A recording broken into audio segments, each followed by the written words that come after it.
Hi, good day. I'm Sandeep and you're watching the Indian Weekender. Today is Wednesday, 23rd of March, and I'm standing here in 𝐤𝐤𝐿, which is in the heart of city. As you can see behind me is Sky Tower. Today we are here to cover another unfortunate story of an attempted ram raid in the shop behind me. You can see this is liquor library shop, and last night it was attempted. There was an attempt to ram raid the shop, so we received this phone call from a very I would say scared or frustrated small business owner who is really facing a kind of big spate and big surge in the retail crime, and they have got a very emotional story to share with us, that there has been 4 or 5 loot or burglaries or ram raids in this shop in last 4 or 5 months. So we will go and have a chat with them, and we will understand what exactly has been happening here, and how unsafe they feel in terms of increase in this retail crime. So just follow me.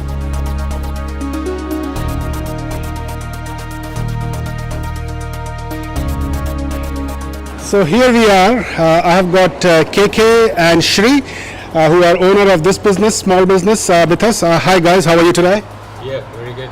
Thank you. All right. So you told us that there was an attempt to unlock or to forcefully enter into the shop last night. So can you tell us a little bit more about that? I got a call from police early morning at 4 o'clock.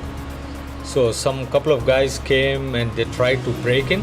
So what they did is they break the locks, they took the rod and everything. I don't know what happened, but I got the call. I came down in the morning, so everything was broken. But Sure. they didn't attempt to come inside. Right. But Surely. So it seems to that it was one of the lucky days for you that eventually shop was not robbed. But was this one isolated incident, or there has been many more in the past? Actually, in the past 5 months, this is the 5th attempt, and the first 4 were confirmed break-ins. Right. So fifth incidence of attempted break-in last 5 months. And when you say that the last 4 were successful is not the right word. It's a confirmed. two ram raids and 2 break-ins, big break-ins. So that happened 3. So total 4 break-ins happened from the last 5 months. 4 break-ins in 5 months. 5 months. Well, I do understand, and every time there is a break-in, there is always a lot of emotions involved. But before emotions, it is always about the loss that our small business owners face. So, Shri, can you tell us a little bit more about what kind of loss was there, and what preventive actions did you guys took? What sort of loss? It's everything, like financially, emotional, the stress we have gone through, and every time we think of what we have to protect the store and how we have to protect. Right. We have done heaps of security things. We have grilled it up. Last time we had another shutter. They broke that one. That was a massive hit for us. And that's when we decided, no, we'll put a grill. Okay. We are not bothered about how the store looks. Right. We have to protect it. Surely. Because- Yes. Because you know the insurance, how hard it is. It is certainly. I will come back and talk more about insurance. But talking about the grill and the visual aesthetics part, we do understand that there is always a kind of debate that goes on here and there on social media, that probably by putting on grills, we are compromising with the visual aesthetics. But here are the real people who are experiencing and taking the loss and the financial hit, which is massive. And I will check with them that what kind of financial loss is that. But on top of that, there is a huge emotional distress as well, as we can see clearly from these shop owners and business owners. So yes, coming back and talking more about that, आपका कितना नुकसान हुआ होगा एक ram raid में? See, last four ram raids, 2 ram raids and 2 break-ins, I could only apply insurance only for 2 times. The only reason is, if I keep on applying the insurance, my insurance company is not very happy. At the same time, if they decline my file, and if they say that, oh, you can't have insurance with us, then nobody will take insurance from us. Right. So only 2 times I applied whatever is the damages. But the other 2 times it came from my pocket more than 22,000. More than 22,000. 22,000 has been damaged, which I couldn't even claim from any Yeah, insurance but people. that is just the financial loss. Sure. But what happens is these people come break in the early hours, like 2 o'clock, 1:30. Since 1:30, we have to stay here. The whole family with little kids, we come here, clean up, tidy up, which is like too much for us. Fair enough. When the phone rings at night, it's a nightmare. It is It's a certainly nightmare. It is certainly a nightmare, and we would like to go inside the shop and have a look if that's okay. And talking about this insurance thing, I think there is a perception out there in the market, people who do sympathize with these kind of petty crimes, that they believe that probably small business owners eventually they end up to get paid by their insurance providers, and probably their financial loss is covered, which is not the case, as we have heard from KK and Shri, that most of the times they end up spending that kind of big money from their pocket. And as Shri has rightly said, that it is just not about financial loss, it is a huge emotional distress as well. And so And the insurance, if you keep on claiming the insurance, the premium goes up and everything goes up. Right. And it's So very that's hard. again affecting us. Surely. Well, that is the thing actually, and I think according to your experience, this the recent the spate in the crime, since how long it has been going, or since how long you have noticed an increase in the rate of crime here? From the after the lockdown, I think after the lockdown, I see all my mates, the dairy shops and the liquor shops, especially whatever happens in the liquor store. I've been in this trade for last 21 years, so I know every liquor store where and everything. So from the last 3 months, I reckon there's more than 200 liquor stores have been robbed or rammed or break-in, but nobody knows at all. Right. So you mean to say those stories, unfortunate stories of ram raids in those stores are not being reported? Reported. Obviously, when you see my situation, it happened 6 times. Nobody knows about it. Right. Today I wanted. It's only in this store. Yes. But Four we times. have another few stores. Right. Even the same story with those Okay. as well. Okay. So are those stored in Auckland or somewhere else? Now we got a multiple stores in Auckland, and recently last month in February, I got a break-in 2 times in my Kelston store. Okay. Was it a liquor store? It's a liquor store. All right. Okay. So as she is saying that every time there is a phone call in the night, that is a nightmare.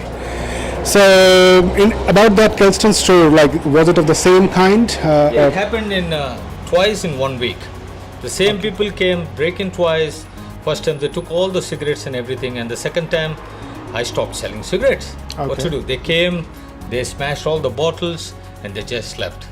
Okay. They haven't took anything second time, but the damage I couldn't even claim for insurance. All I have to keep it from my pocket Sure. because the premium and everything. So it's too And, hard. and this is happening, I think, during the COVID, where already small businesses, they are taking big hit, isn't it? Yes. I think I heard a lot of these stories from the last COVID times. Right. Okay.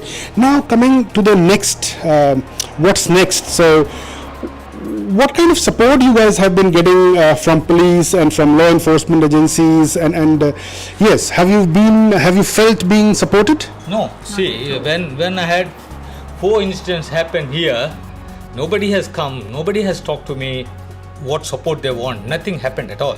All they came is, they came in the night, they help us, they tell us this has been robbed, they want the footage. Yes, I give them the footage. Next day, they come and ask for the fingerprints. They come and do 2-3 hours fingerprints. What's going to happen with the fingerprints? It's just a loss of my business for 3 hours.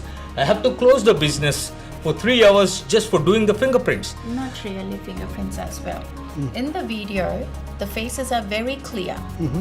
When that is enough, there's no point in getting a fingerprints again. And you don't need to stop our business for another 4 hours on top of the break and clean up and everything. There's no point. So that's the whole story. Everything is the same story. They want the footage, they want the fingerprints, that's it. Nobody calls me after that. Nothing. Okay. So, okay. And what do you hear from them? Like, what is police is saying to you on the ground? I don't know. Last time I was talking to the police, and he said, yeah, we know who is doing that. They were caught a couple of times, but they are on the road. Because they are under 18 years, obviously. Right. Well, I do understand that's a big problem, and different parties, different governments, they have got different outlook towards that issue.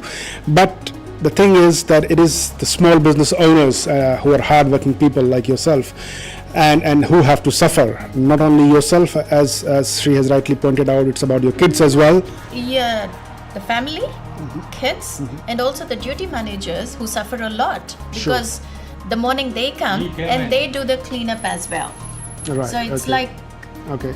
No, fair enough. So, talking about your staff, how do they feel? Like, do they have any fear, or do they really feel a sense of violation, or what exactly they feel? You can talk to him. You can ask him, he'll be he the can best explain. person to explain All right. on Okay. the store. Okay. Right. Okay. Hi, good mate. How are you? Yeah, good. How are you? I'm good. I'm good, mate. So, can you tell us a little bit more about how long you've been working here? Yeah, with KK, I've been working for the last almost 4 years. 4 years. Right. 4 years. Okay. Okay. So, what happens? Like, we are hearing the story of around 4 to 5 times of attempted break-ins, ram raids yeah, and yeah. break-ins in the shop. Yeah, it's really it's waste of our time, and whenever KK calls me, it's again a burden for me. Yes. Fair enough. Thinking of it, what might have happened, because I'm responsible for this store. Right. Okay. He might think that I haven't done my job properly, Right. but we have been doing our jobs Okay. as he's told. Right. So only thing is, it's a waste of our time, closing the door, cleaning the mess. Yeah, I was shocked. I thought that by mistake I might have forgotten and I left the locks behind. But every night I make sure, I double check that I lock the padlocks and lift the shutter also. No, I understand. I certainly said. Thanks for sharing that. No So, worries.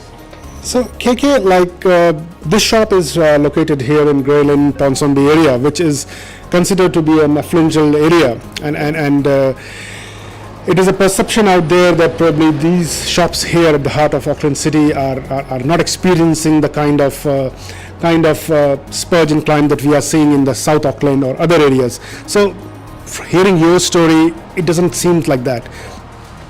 No, I don't think it's a South Auckland or a West Auckland or East Auckland. I think it's happening everywhere. It's happening everywhere. Because I see the news with my mates, what's happening here and there. It's all over the places. All over the places, all the liquor. Mainly targeted with the liquor stores and the dairy shops. There are Alright. few more, there may be few more, but I don't get that news. Sure. Because I'm more into contact with these businesses, with dairy and liquor stores. Sure. All right. So I just want to say one more thing. See, when the incident happened twice continuously in 1 week time, we were so scared every time, and after that, till we get it more secured, grills and the doors and everything, me and my family were sleeping in the car for 4 nights, just because. To protect it, like if they see someone here, they would not turn up. That was our idea. Right. Yeah, so we had to stay in the car for like Okay. For the whole Four- 4 nights, we 4 were nights, sleeping in the yes. cars in front of the shop. by blocking, blocking it. We pay such a insurance, we pay high taxes, we run the business here, we work at least more than 100 hours a week, and yeah, but where's the security? Where's the safe? We can't feel safe here. No, surely. Okay, now, thanks for sharing your painful story. We do understand. Indian Weekender is consistently reporting on this important issue within our broader Kiwi Indian and the ethnic minority migrant communities here in Auckland and in New Zealand. We have already reported that recent information revealed by Official Information Act from the police has told us that there has been an increase in retail crime by around 30%, and contrarily, the number of arrests has gone down considerably as well. And Auckland is, as expected, leading that unfortunate figure with the greatest increase in around 23.1%, followed by other regions around New Zealand, in Waikato, in Northland, in Bay of Plenty. So this is really getting out of hand, and probably from what we are hearing on the ground, there is a palpable frustration, sense of desperation growing within the retail operators who are already under the siege of COVID since last 2 odd years, with their businesses and revenue stream down, and they are ending up cleaning the mess left behind. A few adventurous enthusiasts who who are on the spree of looting the shops and doing the ram raids and leaving big financial hole in the pocket of hard-working small business owners, and also leaving a lot of frustration. So on that note, this is Sandeep along with our production team here at Grill and Store. Thank you.